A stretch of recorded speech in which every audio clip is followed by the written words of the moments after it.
Assalamualaikum warahmatullahi wabarakatuh. Selamat pagi semuanya. Pada kesempatan kali ini, kami dari kelompok 8 akan mempresentasikan hasil diskusi kami terkait ekosistem kepesisiran. Sebelum saya memulai pembahasan pertama, izinkan saya untuk memperkenalkan siapa saja anggota dari kelompok 8, yaitu saya sendiri atas nama Nur Hafifah, Rabiatul Adawiyah, Ismi Aulia, Evi Tarmila, Jamaluddin, Agun Wiranata, Awal Fajrun, dan Muhammad Iksan Anhar. Terkait ekosistem kepesisiran, ada 4 hal yang akan kami bahas pada kesempatan kali ini. Yang pertama, kualitas dan kuantitas ketersediaan rumput laut dan sebaran spasialnya. Kedua, jenis, faktor penyebab dan dampak dari pemanfaatan rumput laut. Ketiga, kelembagaan dalam pengelolaan rumput laut. Dan yang keempat, analisis strategi keberlanjutan pengelolaan ekosistem kepesisiran. Baiklah, untuk selanjutnya langsung saja kita beralih ke pembahasan pertama. Kualitas rumput laut di Indonesia.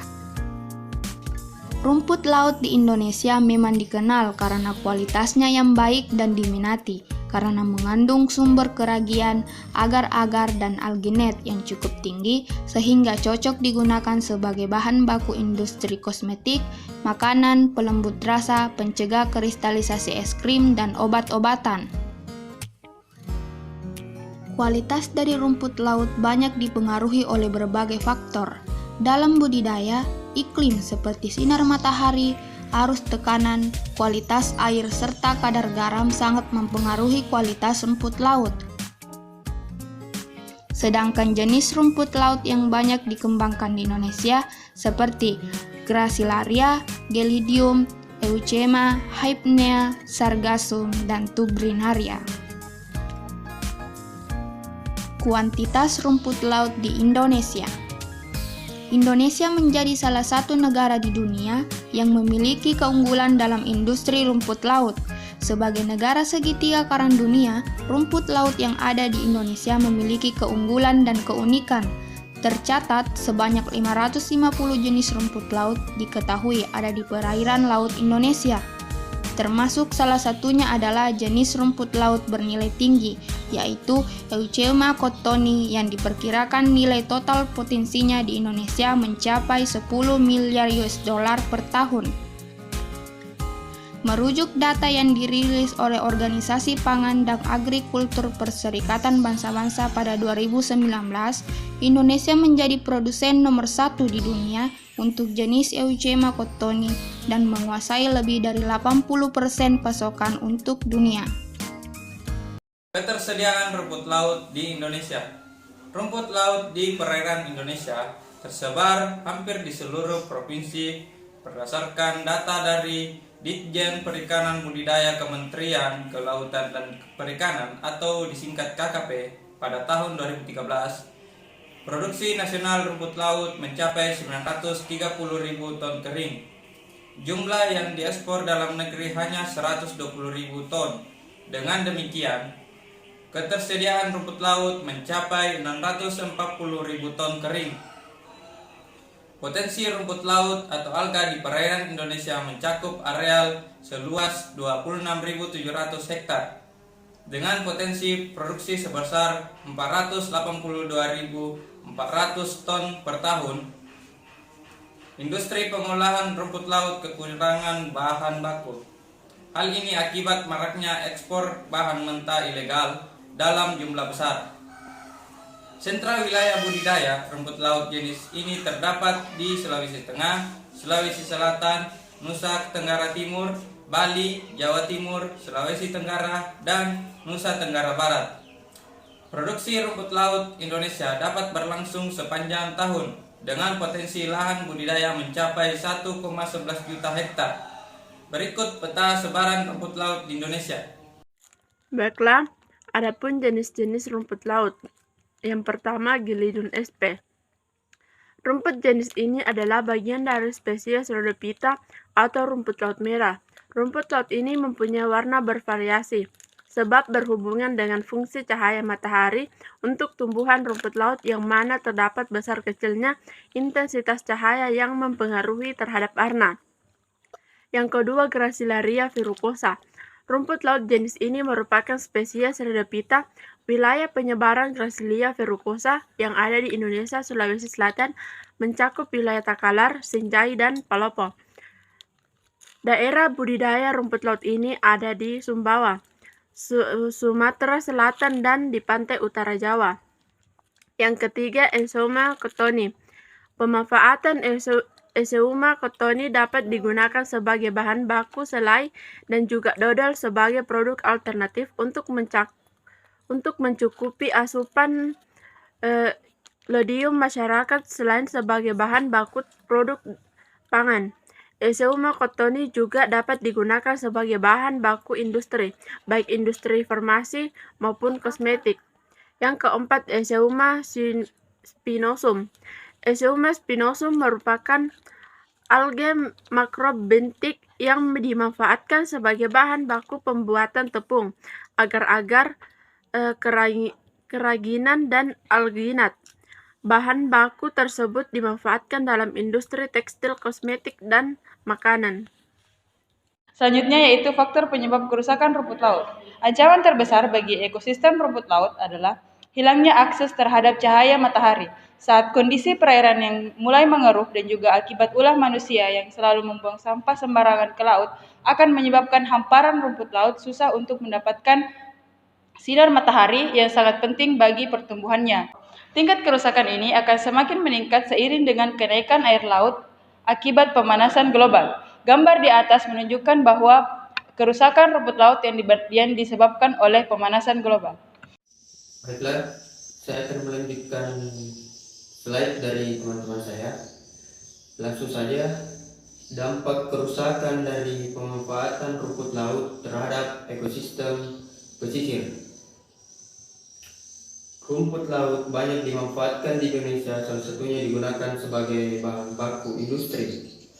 Penyebab sekaligus ancaman kerusakan ekosistem laut di Indonesia juga berasal dari adanya pencemaran limbah industri. Aktivitas industri yang tidak memiliki sistem pembangunan limbah akan memiliki dampak yang serius. Sumber daya laut seperti ikan-ikanan, udang, dan yang lainnya apabila telah tercemar dan terkonsumsi oleh manusia, maka hal tersebut tentu akan berdampak sangat buruk terhadap manusia. Pemanfaatan sumber daya laut oleh manusia juga bertujuan untuk mencukupi kebutuhan dan meningkatkan kesejahteraan manusia.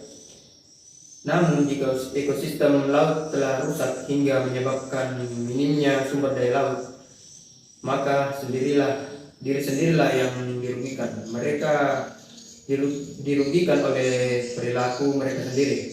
Contoh dari pemanfaatan rumput laut yaitu industri pengolahan rumput laut, semi-refinet ceraginan atau SRJ, semi-refinet ceraginan atau SRJ merupakan tepung hasil olahan rumput laut jenis Capaeacus alvarezi berwarna kekuningan, bersifat dan membentuk gel sehingga sangat berperan dalam industri makanan dan obat-obatan, diantaranya sebagai stabilisator. Akan tetapi air limbah dari proses pengolahan SRC tersebut akan menimbulkan masalah bagi lingkungan jika tidak ditangani dengan sebaik-baiknya.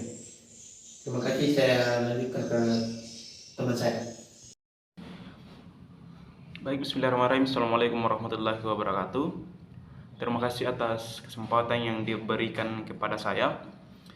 Adapun regulasi atau aturan yang berkaitan dengan pengelolaan wilayah pesisir dan pulau-pulau kecil itu tercantum dalam Undang-Undang Nomor 1 Tahun 2014, di mana undang-undang ini itu menggantikan Peraturan Nomor 27 Tahun 2007 tentang pengelolaan wilayah pesisir dan pulau-pulau kecil. Namun, terkait dengan regulasi yang secara spesifik menjelaskan tentang pengelolaan budidaya rumput laut, itu adalah peraturan yang dikeluarkan oleh Menteri Kementerian Perikanan dan Kelautan nomor 84 tahun 2020, di mana undang-undang ini itu menjelaskan tentang sebuah badan riset yang dinamakan Lokal Riset Budidaya Rumput Laut. Adapun tugas badan ini itu diantaranya adalah penyusunan, pemantauan dan evaluasi rencana program dan anggaran, serta pelaporan di bidang riset budidaya rumput laut. Dan pelaksanaan penelitiannya itu di bidang sumber daya, biologi, bioteknologi, ekologi, lingkungan, pelayanan teknis jasa informasi dan komunikasi, dan kerjasama riset, pengolahan prasarana dan sarana riset, serta pelaksanaan urusan ketata-usahaan. Itu terkait regulasi dan peraturan yang berkenaan dengan budidaya rumput laut dan pengolahan wilayah pesisir dan pulau-pulau kecil. Struktur organisasi dan tupoksi.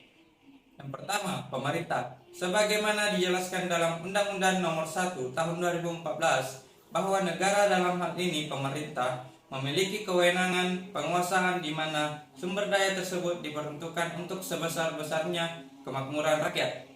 Selain itu, lebih rinci dijelaskan dalam pasal 1 ayat 1 bahwa pengelolaan wilayah pesisir dan pulau-pulau kecil adalah suatu pengordinasian, perencanaan, pemanfaatan, pengawasan, dan pengendalian sumber daya pesisir dan pulau-pulau kecil yang dilakukan oleh pemerintah dan pemerintah daerah, antar sektor, antar ekosistem darat dan laut, serta antara ilmu pengetahuan dan manajemen untuk meningkatkan kesejahteraan rakyat. Yang kedua, Badan Riset Budidaya Rumput Laut. Kedudukan Badan Riset Budidaya Rumput Laut sebagaimana dijelaskan dalam Permen KP Nomor 84 Tahun 2020 bahwa penataan organisasi dan tata kerja lokal riset budidaya rumput laut telah mendapatkan persetujuan tertulis dari Menteri Pendayagunaan Aparatur Negara dan Reformasi Birokrasi nomor B/M.KT.01/2020 tanggal 2 Oktober 2020. Hal penataan organisasi dan tata kerja unit pelaksanaan teknis Kementerian Kelautan dan Perikanan. Adapun tugas dan fungsinya termuat dalam pasal 3, yaitu penyusunan pemantauan dan evaluasi rencana program dan anggaran serta pelaporan di bidang riset budidaya rumput laut. Yang ketiga, komunitas lokal atau kelompok nelayan. Kelompok nelayan adalah manifestasi dari kesadaran kolektif tentang identitas komunitas yang tergantung dalam kegiatan ekonomi perikanan tangkap di wilayah tersebut. Pada awalnya kelompok nelayan sebagai wadah untuk berkumpul dalam menanggulangi masalah dan kebutuhan di antara nelayan. Analisis strategi keberlanjutan pengelolaan rumput laut dengan menggunakan metode analisis SWOT yang dijabarkan menjadi 4 variabel, yaitu strength atau kekuatan, weakness atau kelemahan, opportunity atau peluang, dan threat atau ancaman. Yang pertama yaitu kekuatan dengan poin 1 kualitas rumput laut yang baik, 2 kuantitas rumput laut yang banyak dan beragam, 3 mudah dibudidayakan. Yang kedua, weakness atau kelemahan. Poin pertama yaitu pencemaran ekosistem laut akibat limbah industri rumput laut. Yang kedua, gagal panen. Yang ketiga, pengetahuan budidaya yang kurang dan monoton. Opportunity atau peluang. Yang pertama, permintaan pasar yang besar. Yang kedua, dukungan dari pemerintah berupa regulasi dan ketersediaan badan riset. Yang ketiga, adanya komunitas lokal sebagai fasilitator. Yang terakhir yaitu ancaman atau threat. Yang pertama, ekspor bahan baku yang berlebihan dan ilegal. Yang kedua, meningkatkan biaya operasional budidaya rumput laut. Yang kedua, meningkatnya biaya operasional budidaya rumput laut. Yang ketiga, hama dan penyakit rumput laut.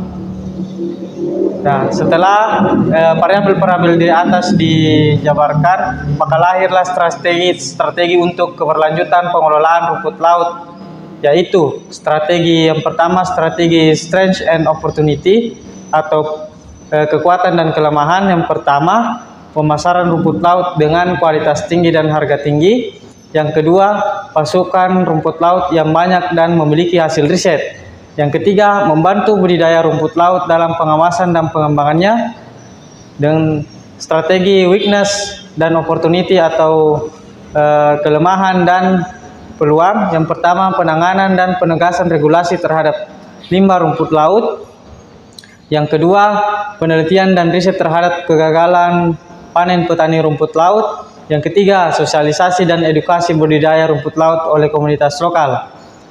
Strategi yang ketiga yaitu strategi strength and threat, yaitu kekuatan dan ancaman. Yang pertama, mengutamakan pemasaran lokal dengan kualitas dan kuantitas rumput laut.